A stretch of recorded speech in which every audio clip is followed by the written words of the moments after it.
এই জিরিয়া মাদাটার সঙ্গে এই কালদমা নটটার সেই নর, সেই নর। এই মাদাটার সঙ্গে মাদাটা ডিম পেড়েছে, ঘরে ডিম আছে। ডিমটা আরেকটা ঘরে চেলে দেওয়া হবে, জোড়া পায়রা আছে অনেক। এই নটটা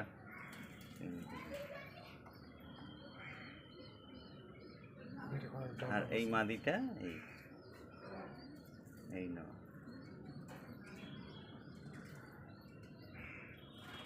আর মাদিটাই মুন্ডু সাদা, খুব ভালো মাদি। এর বাচ্চা আমার কাছে আছে, উড়ানোর জন্য রেখেছি।